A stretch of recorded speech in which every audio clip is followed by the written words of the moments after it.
Hey guys! Ito po si Divine Tarot 888 para sa inyong Tagalog General Tarot Reading sa Love and Career. Mensahe ngayong araw na to. Hindi po ito para sa lahat. Konti lang po ang makaka-resonate dahil napaka-specific po ng message. And this is a general reading. So, diretso na tayo sa reading. May mga cards na ako napili kanina.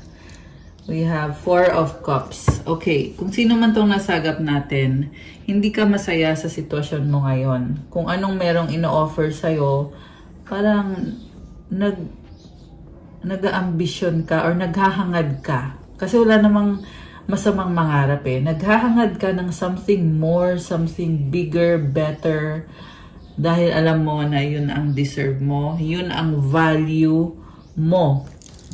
So, kung nasa isang work situation or environment ka na feeling mo ay hindi mo namimit yung full potential mo, nakikita ko sa'yo na nagiging strong ka ngayon at you want to achieve kung ano yung deserve mo talaga.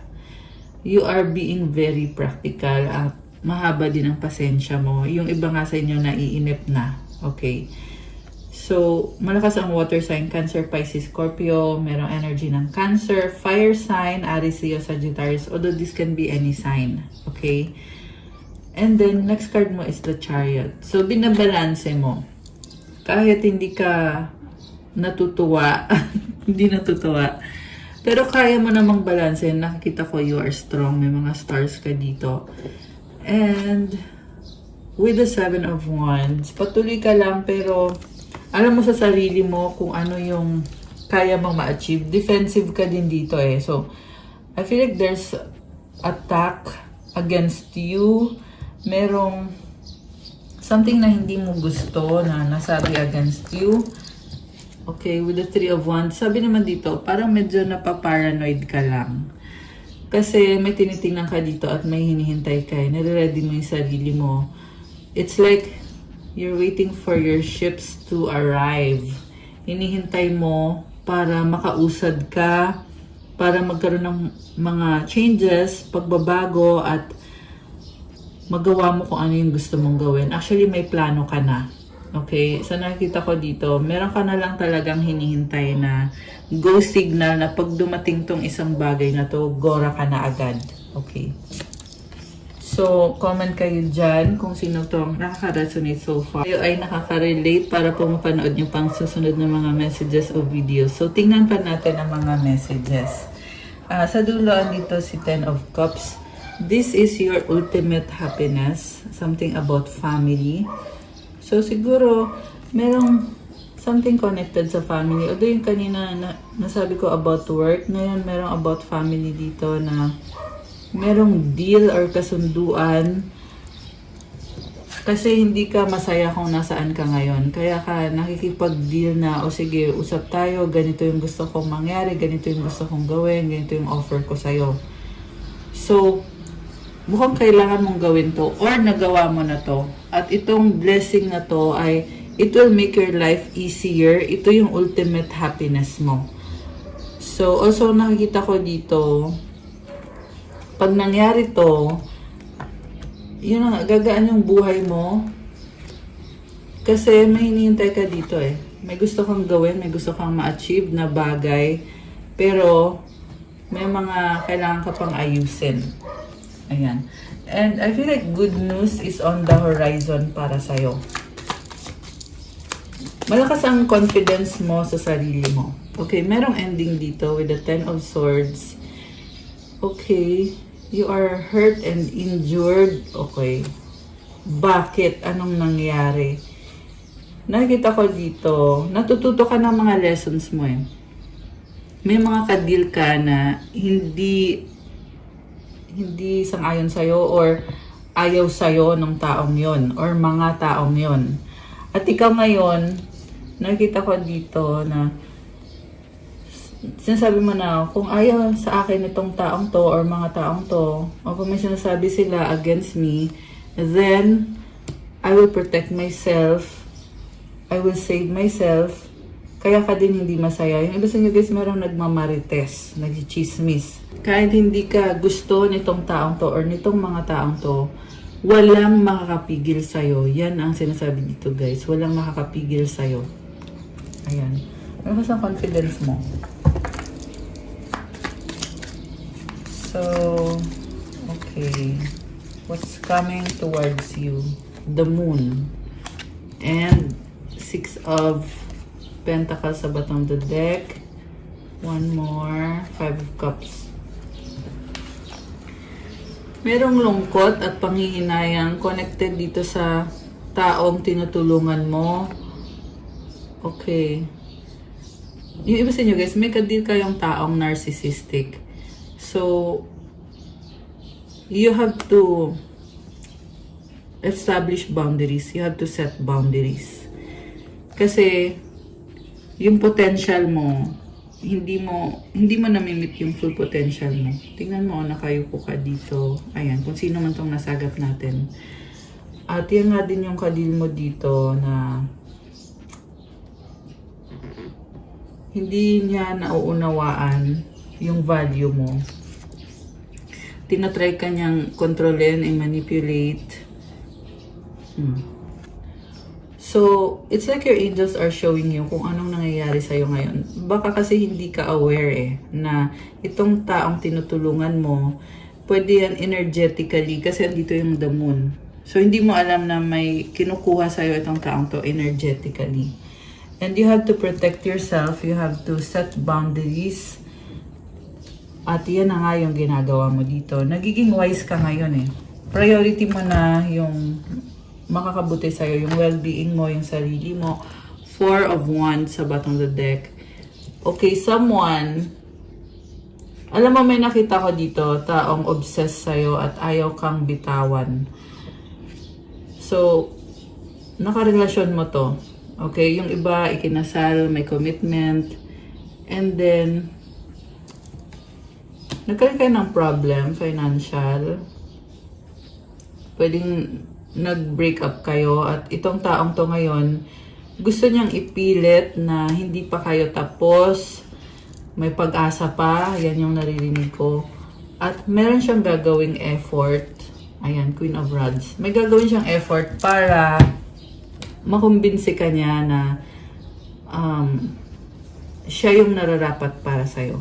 Okay, baka may kadil kang fire sign, Aries, Leo, Sagittarius, Earth sign, Capricorn, Taurus, Virgo, Libra energy, although this can be any sign. Meron ding energy ng Cancer. Ang daming energy ng Cancer na lumabas dito sa readings. So, gusto niya i-prove sa'yo na okay pa tayo. May nakita akong possibility na magkikita o mag-uusap kayo nitong taong to at iko-comfort mo siya or iko-comfort ka niya. Ayun, kita mo nagaya ka pa, no? Parang sinasabi niya dito na kailangan ka niya. Tapos ikaw sinasabi mo na huwag ka nang malungkot, huwag ka nang magtampo. Sugatan tong taong to.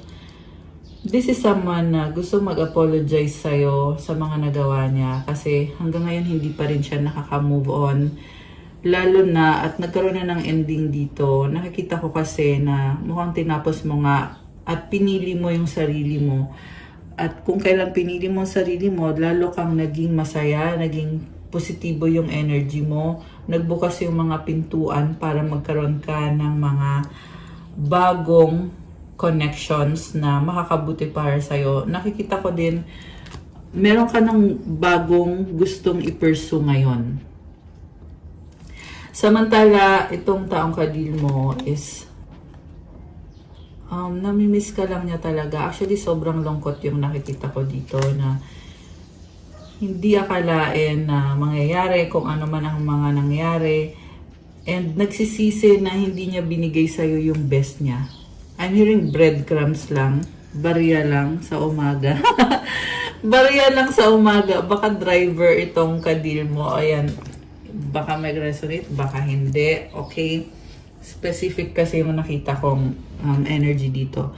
Pero, yun na nga, katiting lang yung nabigay niya sa'yo at andun yung pagsisisi kasi nawala ng tuluyan.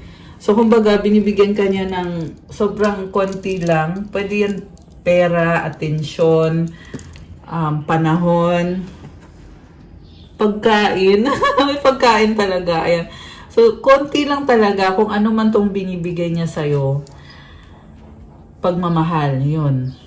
Yun yung pinakamasakit. Kasi konting pagmamahal lang pala ang ibinigay. Tapos ngayon, sinasabi niya dito na tanggapin mo na daw siya ulit. Kasi yung konting binibigay niya sa'yo, nawala na ng tuluyan nung nagkaroon ng ending sa inyo. Naghiwalay kayo or iniwanan mo siya. Kung ano man ang nangyari dito, natauhan tong taong to eh. May separation dito guys. Natauhan siya na nung nawala ka sa eksena, iba yung naramdaman niya. At masakit para sa kanya. Kaya siya dito duguan. Pero, this is also someone na sasabihin niya sa'yo, parang ipaparealize niya sa'yo kung ano. Oh, 555 on the screen. Oh my gosh. So, 555, gusto niya ng change, guys. Ito, sasabihin niya sa'yo, ano bang value ang meron tayong dalawa sa connection natin, sa relationship natin. At, pag-uusap, meron pag-uusap dito. Very, very straightforward siya sa mga sasabihin niya or sinasabi niya, okay. This is someone na paninindigan niya talaga kung ano man yung dahilan na ibibigay niya sa'yo, ipaglalaban niya. Sasabihin niya sa'yo na ito yung dahilan ko kung bakit ganito yung ginawa ko, ganyan. Oh, okay. Nag-cheat siya sa'yo. May other party involved. Okay, pero mukhang hindi na ngayon. Okay, take it out, resonance, hindi naman sa lahat. Okay? Yung iba, meron pa rin. Yung iba naman, hindi na. Okay. So, dalawang scenario kasi yung lumabas eh. Meron din naman dito guys na pabalik-balik. Ayan. Kaya pala. Kaya dalawang scenario, tsaka meron pabalik-balik na iiwan niya, tapos babalikan niya. Yan yung third party niya. Okay? Yan yung sinasabi dito eh. So, siguro, I don't know ha, bakit parang sinungaling yung nakikita ko dito. Kasi ito yung sinasabi niya eh. Pero iba yung pinapakita sa akin dito. So, mukha nga sinungaling itong taong to. At pinapakita sa'yo to para maging clear sa'yo. Okay, para hindi ka, ayan guys, and I'm hearing also gusto niya ng intimate connection with you. Very lustful. Ayan, ewan ko na lang. Parang may intention siya na pag may nangyari sa inyo or nakuha niya yung loob mo, hindi mo na siya iiwan. Ganun yung pakiramdam niya. Or gusto lang niya magkaroon ng reconnection sa inyo. Tapos, babalik na naman siya. Kasi pabalik-balik yung nakikita ko. Pabalik-balik siya dun sa taong kadil niya. At meron din dito guys na the moment na nakuha na niya kung anong kailangan niya sa'yo, bibitaw siya ulit. Ayan. Ayan ang sabi dito eh. Sad to say. Okay. And then we have Queen of Cups. Oh! Okay. Well, una sa lahat, sinasabi dito, mahal ka nitong taong to. And also, nakikita ko yung energy mo na hindi ka niya mauuto kasi marami kang ibang options at ayaw mong magsayang ng oras. So, Knight of Rods. Parang, grabe. Ang nakikita ko dito guys, magbibigay ka ng chance sa taong to, pero hindi para maging ayan, 7 of Swords. Kasi nga, inuuna mo na yung sarili mo eh. Hindi para lokohin niya. Kasi mukhang malala yung nangyari dito. Malala yung nangyari. Kaya sinasabi mo dito ngayon na babalik ako, hindi para lokohin mo. Nakakaloka siya. So, I'm seeing you setting boundaries na kung gusto mo mangyari to, ito yung magiging rules or standards and pinag-aaralan eh. May nakita ko dito na pinag-aaralan yung ano ba dapat, paano ba dapat, ano yung mga rules sa isang relationship. You are a divine feminine. You need to protect your life. You are a blessing. So, di ka pwedeng basta-basta na lang pumasok sa isang koneksyon ng hindi mo naayos or alam mo yon. Kasi si Queen of Cups, ayan, yung energy mo kasi dito, so nakita ko, you have everything that someone can give for a healthy and loving relationship. Yeah, this is the Divine Feminine. The Hanged Man. Okay. So, tinitingnan mo sa ibang angulo at binabalanse mo. Parang, ina-acknowledge mo dito na kailangan may compromise, kailangan balance. Okay, we have High Priestess and the Ace of Rods. So, you are very wise, pero hindi mo na kailangan sabihin yun. Okay, grabe. Meron dito energy ni Pisces, merong Leo, Water sign, Cancer, Pisces, Scorpio. Although this can be any sign naman, guys. Lahat naman nandito. Kanina merong Sagittarius, merong Air sign, Gemini, Libra, Aquarius. So, alam mo, may pagbabago dito. Napakalaki ng potential. Yung nga lang nakikita ko din at the same time, may mga doubts. Pero yung doubt na yon, konti lang yung doubt. Ayan, kung sino tong nasagap natin ngayon. Nag-iiba din kasi yung energy, guys eh. So, pwede din to na habang umuusad yung situation, nag-iiba yung energy. And, yung doubt na yan, maaalis yan pag nagkaroon ng open communication, transparency, honesty, at balance. Okay? Mukhang pinapakita sa'yo yung solusyon. Kaya, ganito yung reading natin ngayon. Pinapakita sa'yo, ito yung solusyon, ito yung dapat gawin. Kasi may mga bagay na malabo. So, kailangan magkaroon ng clarity, transparency, openness. Ayan, guys.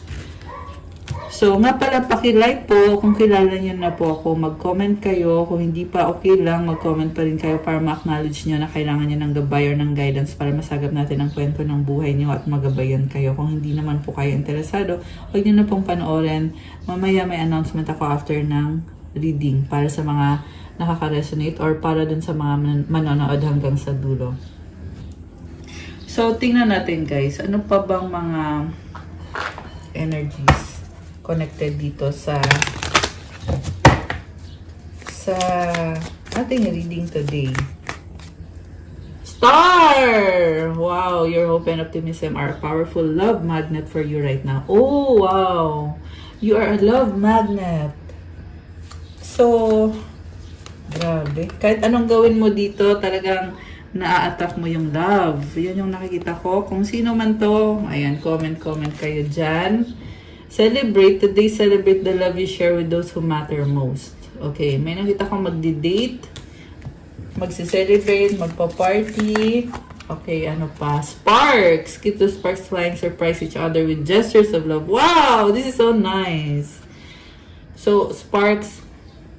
Ayun guys, kasi it keeps the love alive pag merong sparks. Pag kayo ay nagdi-date, alam mo yon. There is romance. Oh, I love it. True love. A deep and enduring connection going beyond superficial attraction. Wow, guys. So, it's moving towards a positive direction. Kung ano man tong mga malabo na nangyari dito. Ngayon, nakikita ko, may healing. Okay. So, tingnan natin ano ba ang ganap dito? Oh, wow! May pa-heart! Okay, I love this. Wow! Merong angel na may hawak na susi. So, definitely, this is a successful connection that you are attracting right now. 30 lilies. Okay. Ayan, guys. So, wala akong masabi. House. Okay. Solid foundation, stability, garden. Oh, wow. Okay. So, ipagpatuloy nyo yan yung mga positive na kung ano man tong ginagawa nyo para magkaroon ng positivity dito sa connection na to at kung sino man tong nasagap natin. Ano ba ang mga gustong sabihin itong taong ka-deal mo? Tingnan natin. Anong gustong sabihin? Oh, bakit ganon? I hate you. Tingnan natin ha. Baka energy ng iba to. Okay. We have a deep level of connection. I long to be with you. You are irreplaceable. Baka nag-away kayo, no? Being near you is intoxicating. Alam ko na kung bakit. Kasi this is a strong attraction, strong energy. Yun, di ba? You are strong. Pero meron din kasi dito, guys, na nag-away kayo eh. So, kaya yan lumalabas dito. Yung iba siguro, on the process. Pero nagkakaroon siya ng realization na hindi kanya pwedeng palitan. Ito yung person na hanap man ng hanap ng maipapalit sa'yo, pero natatauhan siya na so far, wala pang papalit sa'yo. Iba ka. Ayan, iba ka. You are strong. Keep going. Grabe. You give me strength. Okay, what else? Meron pa ba? We have to unite. I will do everything I can. Oh, I love you unconditionally. Oh my gosh. Ayan. So, ayan, I am sorry sa bottom of the deck. See, di ba? Magsasorry sa'yo itong taong to. Okay. So, may mga problems eh. Ayan oh, lumabas tong isang to. Rats. Pero, yung pagmamahal sa'yo nitong taong to ay tunay naman. Alam mo guys, walang perfect na relationship. Yun yung nakikita ko dito. You are going through some challenges and test. Dog. Okay. Rat, dog, stork. Okay. It's going towards a positive direction as long as you work on it.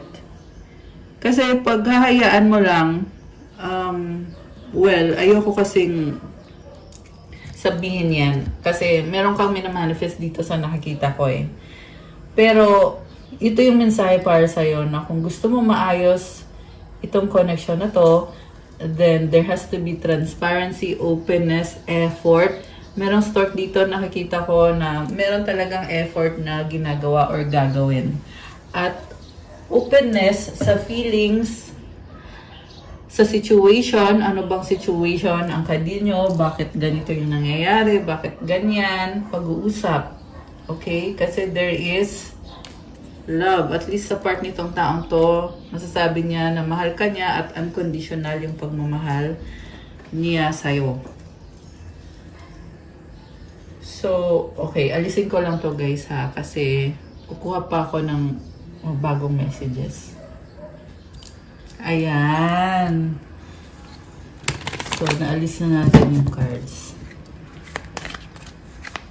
Kasi kukuha ako ng ayan, water sign, Cancer, Scorpio, Pisces. Commitment. Oh my gosh, things are getting serious. Guardian, a lost loved one watches over you. Okay. So, tumalan at nag-reverse tong isang to. Someone else, someone is in the middle. Someone is trying to sabotage this. Ayan, lumipad. Open up your heart. It will help you attract more love. Give it time. Everything in divine timing. Let things flow. Okay. Naging issue kasi dito yung someone else na ito. Pero, sinasabi dito, buksan mo ang puso mo. Kasi, nagsara kasi yung puso mo dahil dito sa someone else na to. Ngayon, bubuksan mo yung puso mo, pero huwag kang magmamadali kasi kailangan ng time. Everything in divine timing, let things flow. Ayan guys, 111 on the screen now. So, napaka-straightforward ng message. We have manifest sa bottom of the deck. Tell the universe exactly what you want. Okay.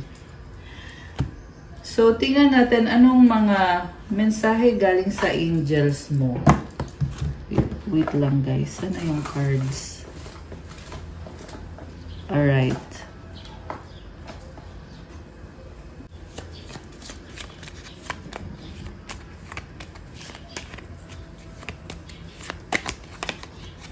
Nine, real magic happens.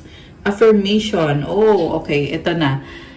So, ito na nga, dahil you are releasing yung mga hindi magandang nangyayari and you are allowing things to unfold, nagkakaroon ng magical na bagong simula. Nagbubukas ang pintuan. So, ito yung affirmation. I-comment nyo dyan to claim this beautiful energy. Comment 999. Claim 999. Comment, I release what no longer serves me. Doors open for me where others have closed, bringing transformation to my mind, body, and soul. So, i-comment nyo dyan, doors open for me where others have closed. Okay, isa pa. Isa pang mensahe. Preparation 1 for 3. Life is filled with phases. The whisper is telling you to prepare for the unexpected and allow change to pass through with a sense of peace. Financial and creative changes are upon you. Affirmation, my dreams and desires are coming to fruition, bringing change that I welcome with an open heart and open mind.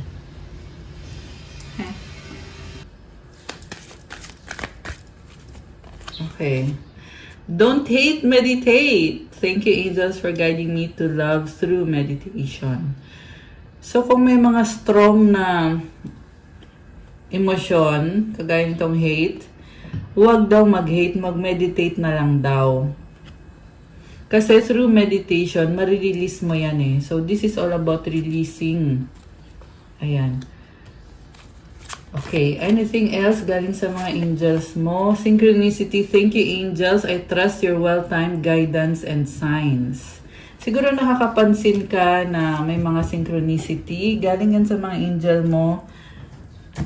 It is something na hindi nakakatakot kasi normal yan na may mga synchronicity para ma-feel mo na andyan yung mga angels mo, ginaguide ka, at tama naman yung landas mo. Okay? Unless na lang kung yung sign mismo ay nagsasabi na hindi tama yung landas mo.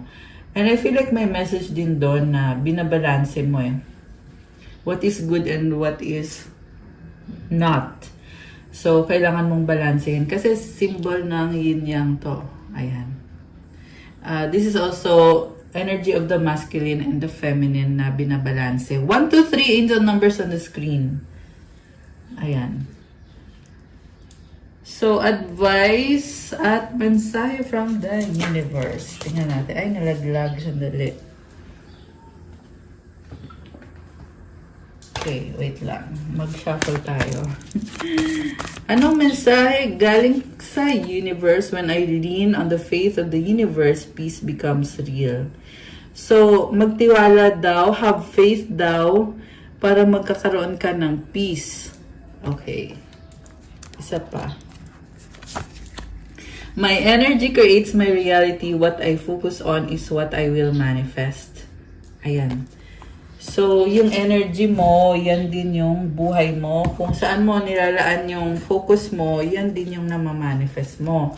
Kaya, be intentional sa ginagawa mo. Kung sa trabaho mo ba yan, or sa anong aspeto ng buhay mo yan. Okay? Kasi namamanifest mo. Enjoyment, striving and pushing makes life into endless hard work. The more you're inviting love to take over, the more enjoyment comes. Allow me to enjoy this life, dear Lord.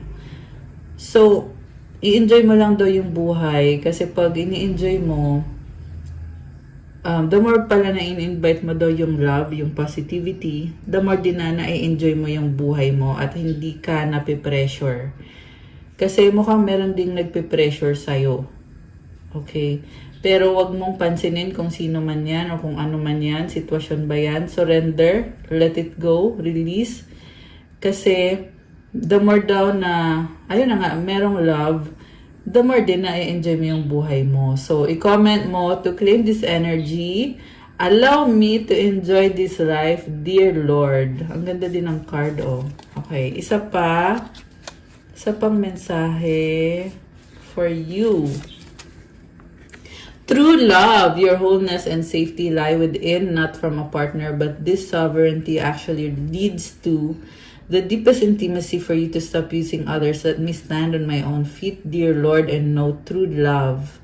Hindi mo kailangan ng isang tao para magkaroon ng true love sa buhay mo.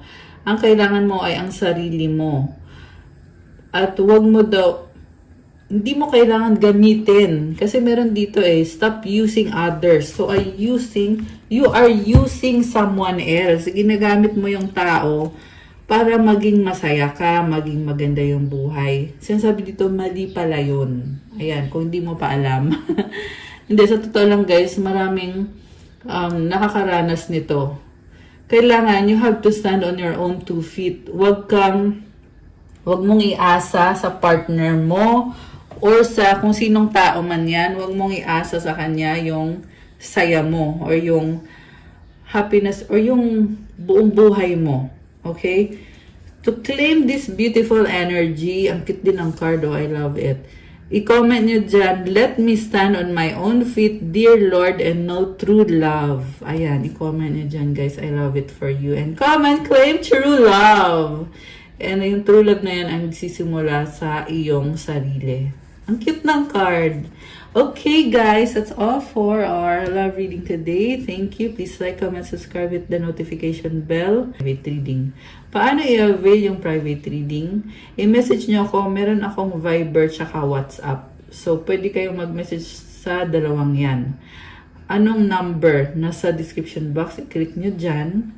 So, dyan kayo mag-reach out sa akin para sa mga gusto mag-avail ng ating private reading na thank you, have a good day, and God bless everyone. Bye!